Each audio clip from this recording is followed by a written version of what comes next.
तप से राज राज मदमानम, और जन्म तीसरे शुक्र सवानम।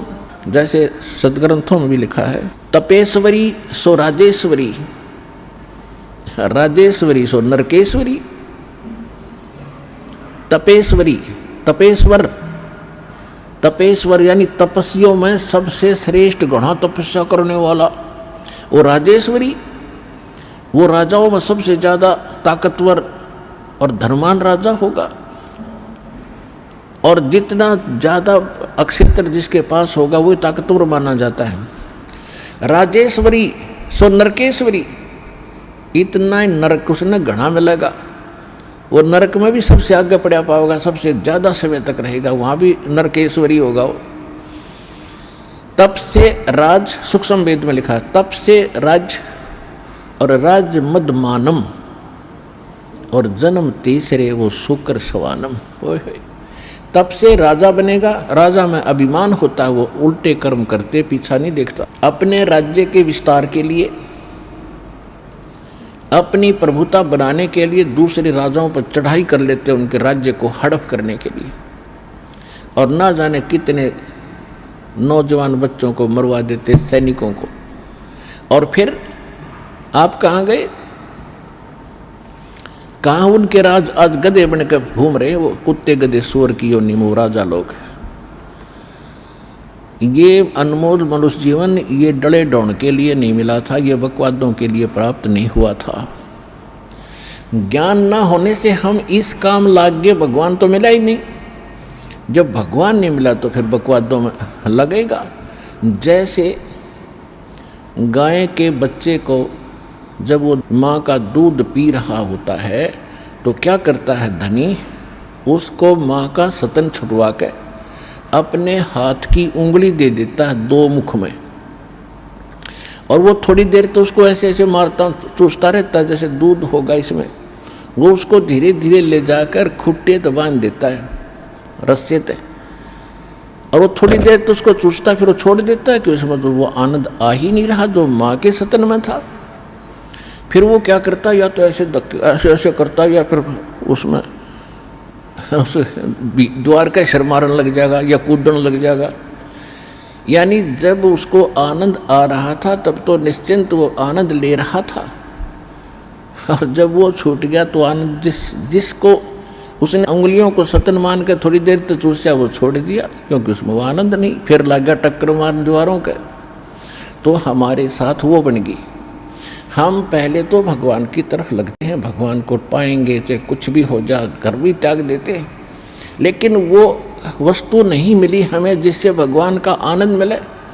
हमने ये नकली साधनाएं तो मुंह में उंगली दे रखी थी, यह कितनी देर आनंद देगी। अंत में इसको छोड़ कर हम फिर बकवादा बढ़ गए, सिद्धियाँ प्राप्त कर ली, एक दूसरे पर प्रभु पा के गए, फिर पता नहीं क्या क्या उद्मस्तारण लाग गए, सब कोठी बनाने पर लाग गए। फिर वो भूल गए सारा साधन, क्यों भगवान मिल नहीं रहा, क्योंकि हमने सतन नहीं मिला माँ का, हम उंगलियां मुंह में लिए फिरे थे। तो जितनी साधना है इस दास के अतिरिक्त तो साधना दास बताता है, ये सारे ऐसे ही मुंह में उंगली दे रखी इन संतों ने, इनको मूर्ख बनाने के लिए श्रद्धालुओं को। ये कभी वो आनंद प्राप्त नहीं कर सकते, यानी मोक्ष प्राप्ति कभी नहीं हो सकती। वो यहाँ होगी सतलोक आश्रम बरवाला जिला हिसार में, इस दास से भक्ति विधि प्राप्त करके।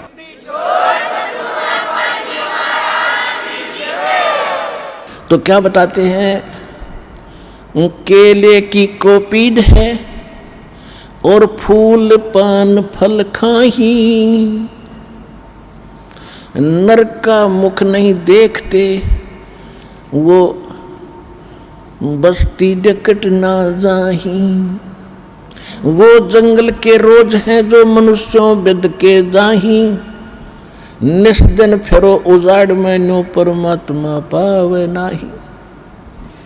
कितना सिंपल साधारण तरीके से बता दिया कि केले की कोपीन कोई संत बांध रहा है, यानी केले का पत्ता पर्दे पर बांध रखा, वस्त्र नहीं पहन रखे, और पत्ते फूल फल खा के और जंगल में रहता है, और बस्ती के निकट भी नहीं जाता, आदमी का मुख भी नहीं देखता, उनसे दूर भाग जाता है।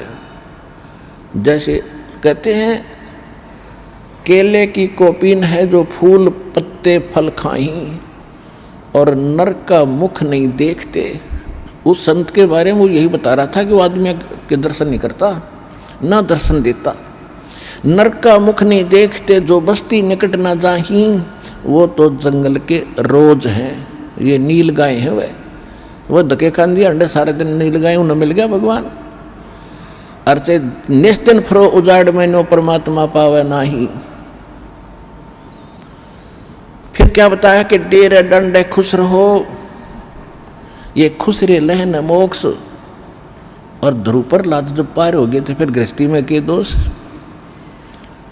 कितना साधारण तरीके से हमारा जो अज्ञान अंधेरा साफ किया भगवान ने कि आप जी ध्रुव जी को प्रहलाद जी के तक खूब गुण गाते हो कि मुक्ति प्राप्त कर गए। ये क्या थे? ध्रुव 5 वर्ष की उम्र में घर छोड़ गया था और इसने परमात्मा मिल गए जो इन्होंने, क्योंकि ये पिछले ही अब ध्रुव को तो मिल गए और लाखों वर्ष बैठ गए उन्हें ना मिले। कहने का भाव ये है कि पिछले जन्म जन्मांतर से कोई साधना करता हुआ आ रहा था और उस साधना के कारण कौन मिला इसको? विष्णु आ गया। और विष्णु से इसने क्या मांगा? मुझे अटल राज दे दो। तो इसने राज दे दिया क्योंकि इसका वर्क डन मिल गया। मोक्ष नहीं हुआ, भगवान से दोहरा बैठा रहा। जब तक सतलोक नहीं जाएंगे इतना उस भगवान के मिलने का लाभ क्या हुआ?